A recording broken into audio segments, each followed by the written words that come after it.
Bodhidharma's 2 entries and 4 practices.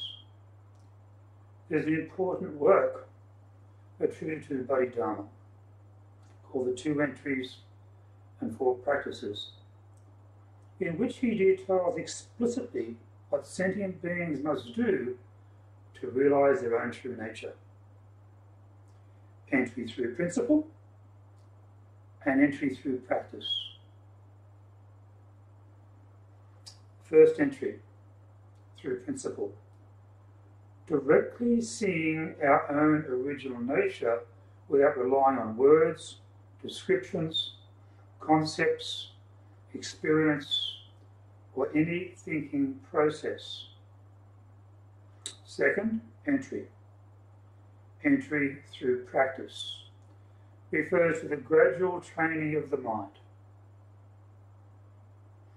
Bodhidharma describes entry through principle as leaving behind the false, returning to the true,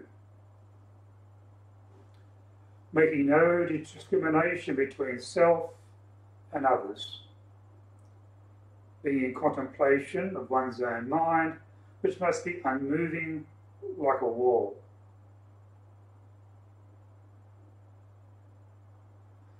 Bodhidharma's enlightenment came after a lifetime of practice, culminating in his 9 years of meditation in a cave on Mount Song. One's mind should be stable, unmoving, like a wall. This does not mean blank. It means being alert and clear, illuminating everything with awareness, responding with compassion. This is the ideal and is the state of mind referred to in entry through principle.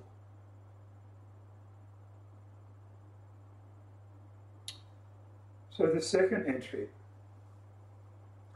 to attain realization through practice. There are 4 practices.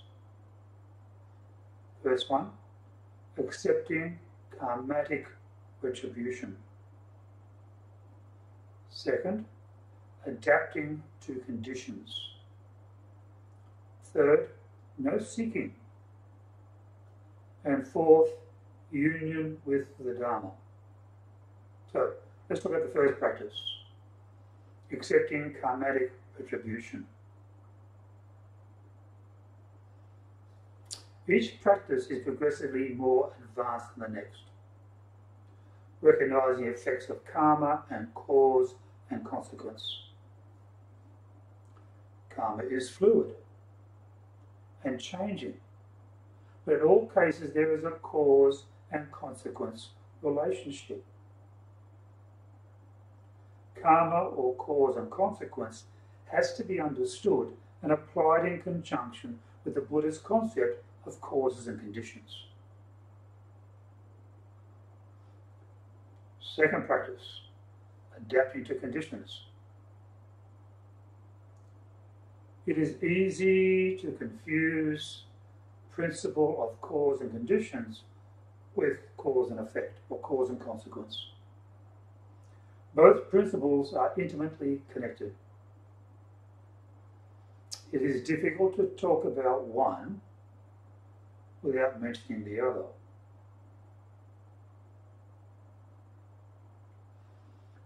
One event leads to the next. A cause cannot lead to a consequence by itself. Something else must come together with that cause.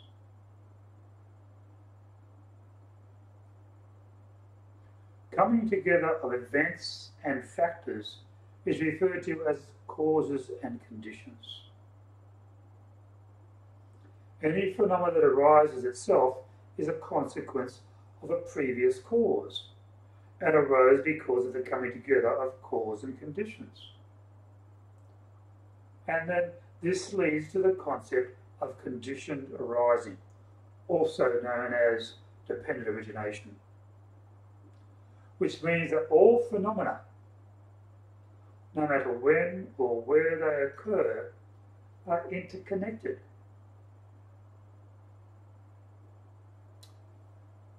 Third practice, no seeking. The practice of no seeking is an advanced practice because it is the practice of no self.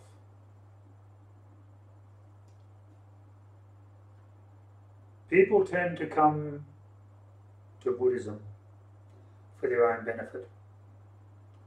Eventually, through practice, their self-centeredness tends to fall away.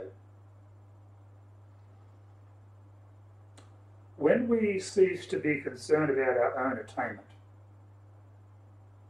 then we are enlightened. If we still want to free ourselves from our worldly vexations and our suffering, and if we desire liberation, then we are still attached to the self.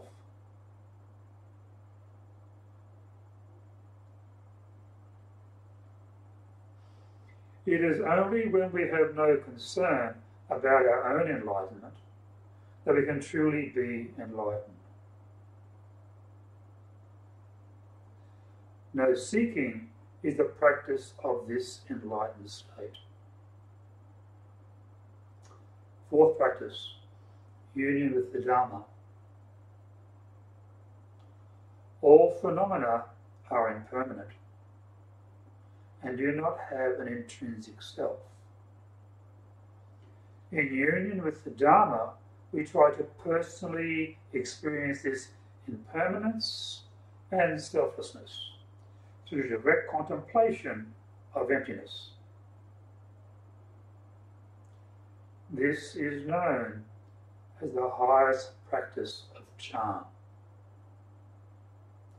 and it leads to the highest attainment.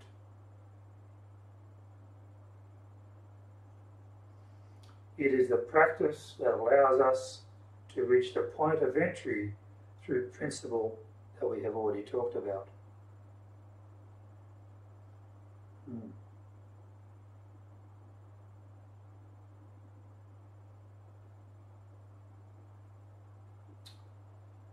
Okay.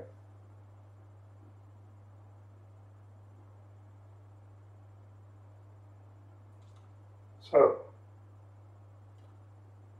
through these practices, gradually, we can gain the stability of body and mind that makes it possible for us to eventually enter the gates of charm.